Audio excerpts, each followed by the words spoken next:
मैं काल चक्र हूं। भूतकाल, वर्तमान और भविष्य मुझ में समाहित है। भूतकाल और वर्तमान तो आप जानते ही हैं। हम आपको बताएंगे भविष्य फ्यूचर सेल्फी में। जय जय सीताराम। भारतीय संस्कृति में ज्योतिष को वेदों का तीसरा नेत्र कहा जाता है। हमारे विज्ञान ज्ञान के अंदर ज्योतिष का एक विशेष भाव है और उसी के अनुसार जब कोई बालक जन्म लेता है तो उसकी कुंडली बनाई जाती है। ये कुंडली उसके जीवन के लिए एक महत्वपूर्ण पार्ट अदा करता है, क्योंकि नक्षत्र ग्रहों की एक अपनी स्थिति होती है और हर एक नक्षत्र के अंदर उसका विधान क्या होता है, उसका फलित क्या होता है, ये विशेष होता है। तो इसलिए अपने जीवन के अंदर कुंडली की एक विशेषता होती है, क्योंकि एक विज्ञान है, ज्योतिष एक विज्ञान है और सेल्फी फॉर्च्यूनर इस काम को कर रहा है। मैं उसके प्रति शुभकामनाएं भेजता हूँ जो इसी प्रकार से भारतीय संस्कृति के ज्ञान विज्ञान का प्रचार प्रसार करते रहें। पुनः सभी को बहुत बहुत शुभकामनाएं इस कार्य के लिए और एकता जी को भी बहुत बहुत शुभकामनाएं। जय जय सीताराम। बात करते हैं मंगल ग्रह की। लाल ग्रह मंगल का देवता, मंगल ग्रह का संस्कृत में अंगरक्षक भी कहते हैं। मंगल को भूमिपुत्र भी कहा जाता है। यह युद्ध का देवता भी है। मंगल ब्रह्मचारी भी है। इसे पृथ्वी देवी की संतान भी कहा जाता है। मंगल मेष और वृष राशि का स्वामी भी है। मंगल शिक्षक के रूप में भी माना जाता है। तो ये सारी बातें मंगल के साथ जुड़ी हुई हैं। मंगल कमज़ोर हो तो आपको बजरंगबली की सेवा करनी चाहिए, उनका ध्यान करना चाहिए। लेकिन ये कब मालूम होगा कि आपने कब क्या करना है, इसके लिए आपको कुंडली चाहिए। और कुंडली के लिए आपको हमसे संपर्क करना होगा, या अगर आपके पास अपनी कुंडली है तो उसे हमें भेजिए। स्क्रॉल पर हमारा नंबर आ रहा है, हमसे बात करिए और अपनी कुंडली बनवाइए। और ये जो ग्रह हैं इनका पूर्ण ज्ञान, ये आपके जीवन पे क्या उतार चढ़ाव लाते हैं, कब क्या चाहिए, आइए हम आपको बताएंगे। नमस्कार साथियों, फ्यूचर सेल्फी के एक नए कार्यक्रम के साथ हम एक बार फिर आपके सामने हैं। आपको याद होगा पिछले कार्यक्रम में हमने सौरमंडल के 9 ग्रहों पर चर्चा की शुरुआत की थी और इस क्रम में ग्रहों के राजा कहे जाने वाले सूर्य भगवान और शीतलता प्रदान करने वाले सौम्य ग्रह चंद्रमा के बारे में बात की थी। आज हम नवग्रहों के तीसरे ग्रह मंगल के बारे में बात करने जा रहे हैं। इस संबंध में जानकारी देने के लिए विश्व प्रसिद्ध ज्योतिषाचार्य पंडित यशपाल जी महाराज हमारे स्टूडियो में पधार चुके हैं। उनसे बातचीत का सिलसिला शुरू करें उससे पहले मैं आपको बता दूं कि फ्यूचर सेल्फी बनवाने वाले लोगों की तादाद हर गुजरते दिन के साथ बढ़ती जा रही है और अगर आप अब तक अपनी फ्यूचर सेल्फी नहीं बनवा पाए हैं तो तत्काल बनवा लें। फ्यूचर सेल्फी बनवाने के लिए आपको ज़्यादा कुछ नहीं करना है। अपने टेलीविज़न सेट की स्क्रीन पर नज़र आ रहे नंबरों पर फ़ोन कीजिए और अपने बारे में ज़रूरी जानकारी देकर कुंडली बनवाने का ऑर्डर प्लेस कर दीजिए। फ्यूचर सेल्फी की टीम आपके फ़ोन का इंतज़ार कर रही है। तो अब आइए आज की बातचीत का सिलसिला शुरू करते हैं। पंडित जी, हमारे स्टूडियो में पधारने के लिए आपका बहुत बहुत धन्यवाद। जैसा कि मैंने कहा कि हम सूर्य भगवान और चंद्र देवता पर बात कर चुके हैं, आज हम मंगल ग्रह पर बात करने वाले हैं। तो हमारे दर्शकों को मंगल ग्रह के बारे में बताइए। प्रिय दर्शकों, रुष्टाग्रह शांतिकरा भवन्तु। हम तो यही चाहते हैं कि सभी के ग्रह सभी के अनुकूल रहें, क्योंकि एक भी ग्रह विपरीत होता है तो वो अनेकों प्रकार की बाधाएं हमारे सामने खड़ी कर देता है। मेहनत हम बहुत कर रहे होते हैं, कामयाबी नहीं मिल रही होती है, तो उसकी जो समस्या है, जो परेशानी है, उसको समझने की आवश्यकता है और उसको फ्यूचर सेल्फी के द्वारा समझा जा सकता है। क्योंकि उसमें क्या होगा कि आपकी स्पष्टता हमारे सामने होगी, कौन सा ग्रह कहाँ पे है, कौन सा ग्रह आपको नुकसान पहुंचा रहा है और उस ग्रह के लिए क्या उपचार हो सकता है, वो हम तभी बता पाएंगे जब आपकी कुंडली हमारे सामने होगी। आज हम लोग मंगल ग्रह के ऊपर चर्चा कर रहे हैं। मंगल ग्रह को बहुत क्रोधी ग्रह माना गया है। मंगल ग्रह में अगर आप साइंस पढ़ेंगे या साइंस के बारे में पढ़ाया जाता है तो बताया जाता है अंगारे बरस रहे होते हैं मंगल ग्रह में, यानी आग बरस रही होती है, इतने गर्म जो है ना मंगल को बताया जाता है। मंगल सन मंगल पैदा करते हैं हमारे अंदर, यानी कि मंगल को अच्छा ग्रह भी माना गया है और वो हमारा हित करते हैं, हमारे द्वारा हित करवाते हैं। जो कहा गया है ना, सबसे बड़ा धर्म अगर कोई है तो वो है परोपकार, दूसरों के ऊपर उपकार करना, तो ये मंगल हमें प्रदान करते हैं। मंगल की वजह से हमारे अंदर क्षमता आती है हम लोगों का परहित कर सकें। मंगल एक पावरफुल ग्रह हैं। यदि मंगल हमारे अनुकूल होते हैं तो सारे काम बड़ी आसानी से बनते चले जाते हैं, वो कितने भी कठिन से कठिन कार्य क्यों ना हों, क्योंकि मंगल साहस प्रदान करते हैं, आत्मविश्वास पैदा करते हैं। इसीलिए मंगल ग्रह का एक हमारी जन्म कुंडली में अच्छा स्थान होना बहुत ज़रूरी होता है। अगर मंगल बहुत अच्छी स्थिति में हैं तो फिर वो हमारे अनुकूल होते हैं और सारी विघ्न बाधाएं अपने आप दूर करते चले जाते हैं। जैसा आपने बताया कि मंगल जो है बहुत उग्र ग्रह हैं, क्या इसीलिए संस्कृत में इन्हें अंगारक कहा जाता है? जी हाँ, बताया अंगार बरसते हैं मंगल में, तो इसीलिए इसको अंगारक ग्रह भी कहा गया है और भौम भी कहा गया है, मंगल भी कहा गया। कई नाम मंगल ग्रह के रखे गए हैं, लेकिन ये एक अच्छी बात है मंगल में, जिसके अनुकूल होते हैं उसके अंदर परोपकार करने की भावना पैदा करते हैं, इतनी सामर्थ्य देते हैं वो समाज में लोगों का भला कर सकें, लोगों का हित कर सकें। क्योंकि आज के समय में हित करने वाले बहुत कम हैं, अनहित करने वाले बहुत अधिक हैं। तो मंगल जिनके अनुकूल होते हैं उनके अंदर दया भाव, करुणा भाव पैदा किया करते हैं मंगल। पंडित जी, ऐसी कौन सी राशियां हैं जहां मंगल के होने से व्यक्ति परहित में संलग्न होता है? देखिए, मंगल की 2 राशियां ऐसी हैं जिसमें ये कमज़ोर या बहुत ताकतवर हुआ करते हैं। जैसे कि अगर ये कर्क राशि में है मंगल, तो कर्क राशि में होने पर ये नुकसान पहुंचाते हैं, हानि पहुंचाते हैं। अगर कर्क राशि से ठीक 7वीं राशि में मकर राशि में होते हैं तो ये फिर व्यक्ति को लाभ पहुंचाते हैं और व्यक्ति के द्वारा लोगों को लाभ पहुंचवाया करते हैं। इसीलिए 2 राशि इनकी विशेष होती है मंगल की।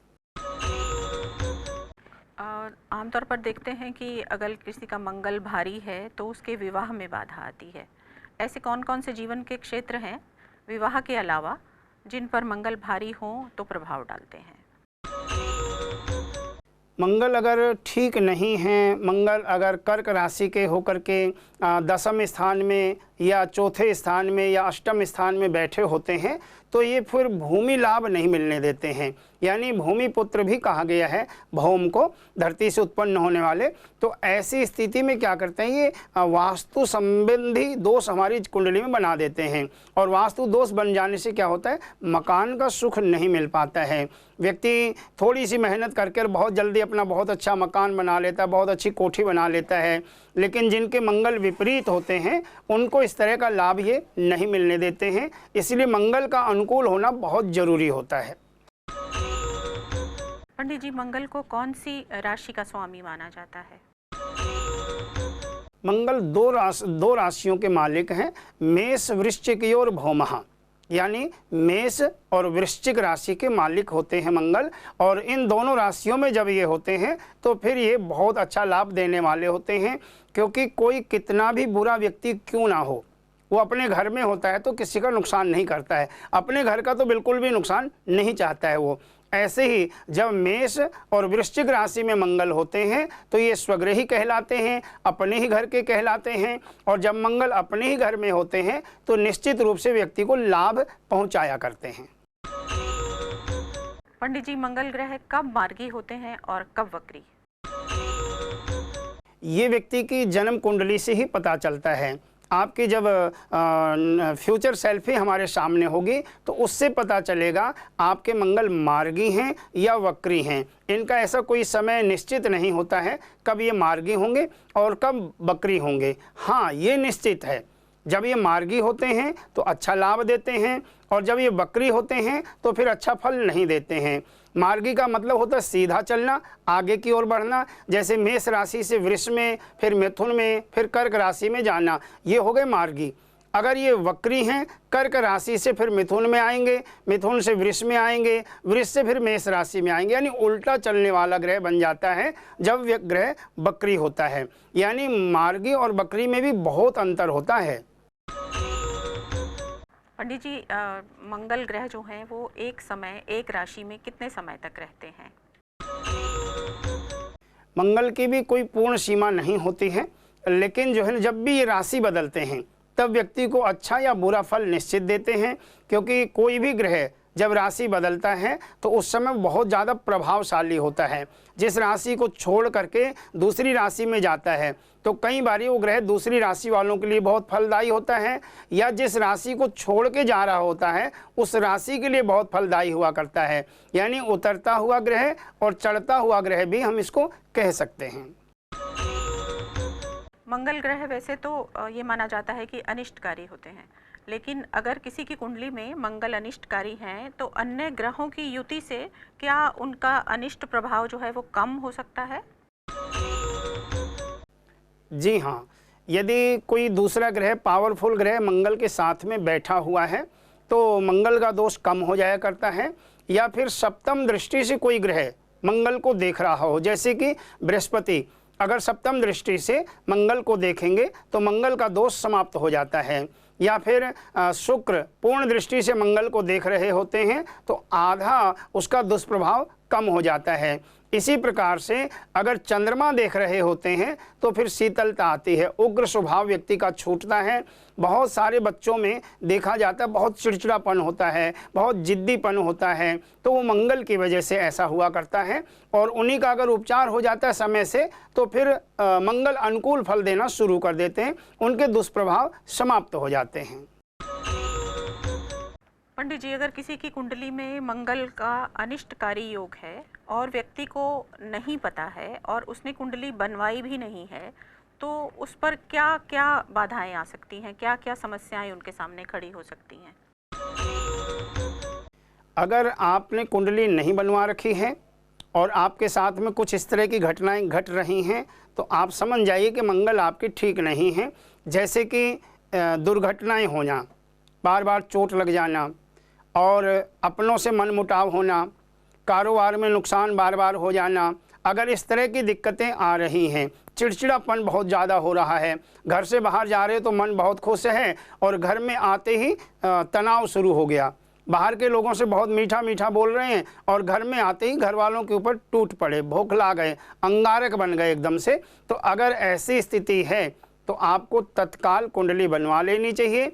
आप फ्यूचर सेल्फी बनवाइए, उसमें सारी चीज़ें स्पष्ट हो जाएंगी और उसमें सरल से सरल जो उपाय हो सकते हैं, जो आप कर सकते हैं, वो आपको उपाय लिख के दिए जाएंगे। पंडित जी, मंगल ग्रह का रत्न, रंग, यंत्र और मंत्र, ये चारों चीज़ें एक एक करके समझा दीजिए प्लीज़। हाँ देखिए, जो मंगल का रत्न है ये मूंगा होता है, और मूंगा कितने रत्ती का पहनना है, आपको मूंगा कौन सा पहनना चाहिए, क्योंकि मूंगा के जो आकार होते हैं ना उनका भी बहुत प्रभाव हुआ करता है।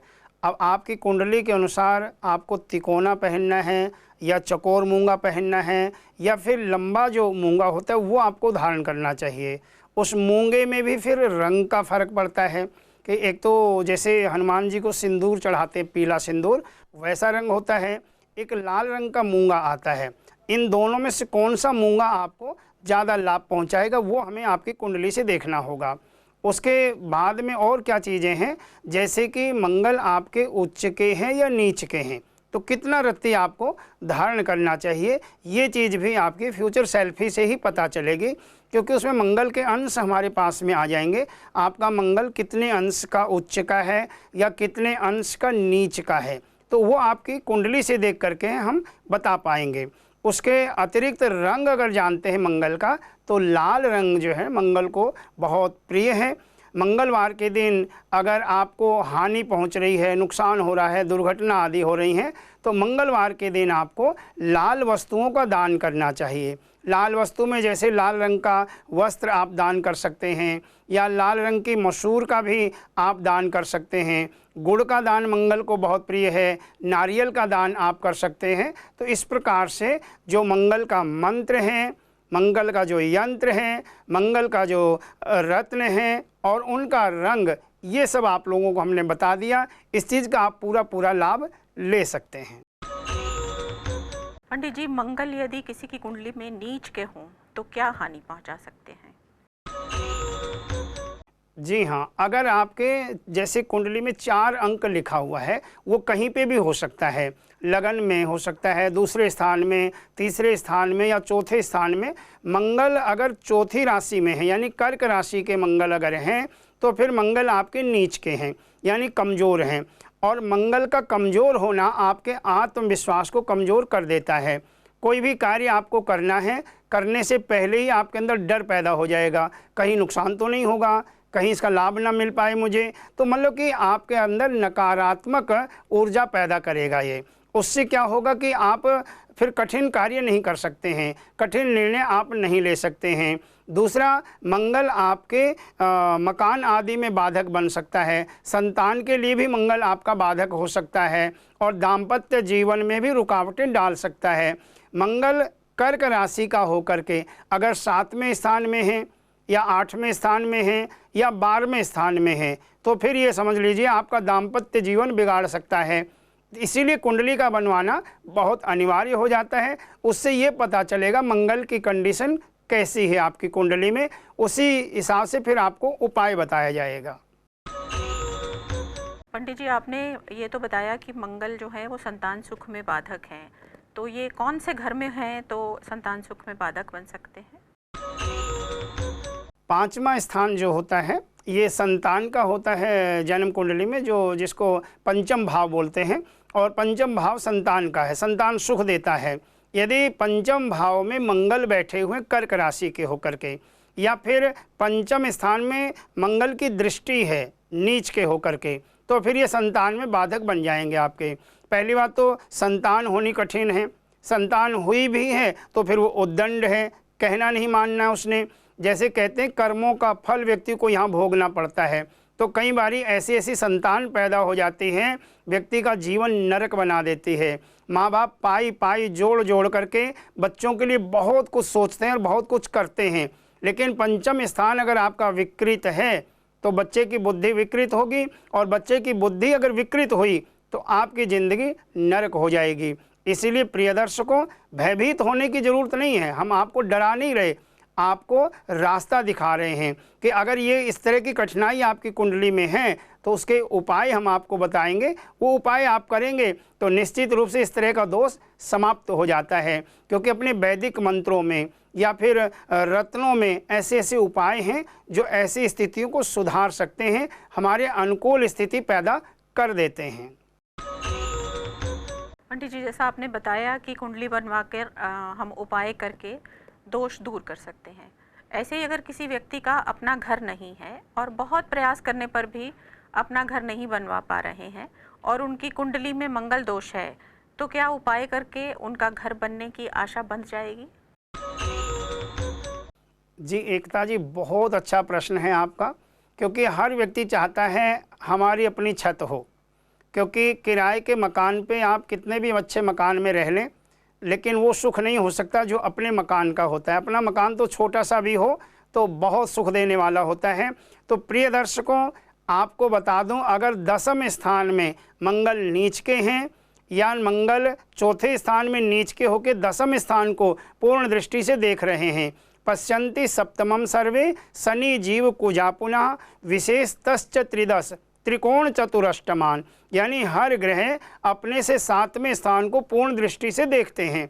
मंगल अगर 4 में है तो 10वें स्थान को 7वीं दृष्टि से पूर्ण रूप से देख रहे होते हैं, और 10वें स्थान से आपके मकान के बारे में जाना जा सकता है। अगर मंगल इस तरह की कोई स्थिति पैदा कर रहे हैं तो फिर उसका उपाय किया जाएगा, और जब उपाय होगा मंगल आपके अनुकूल हो जाएंगे, और जो ज़िंदगी में आपने एक सपना देखा था कि मेरा भी मकान होगा, मैं भी अपने निजी मकान में रहूँगा, वो सपना आपका निश्चित पूरा होगा। इसीलिए देर न करें, तुरंत आप अपनी फ्यूचर सेल्फी बनवाएं, हमें दिखवाएं, उसमें सारे उपाय आपको लिख के दे दिए जाएंगे।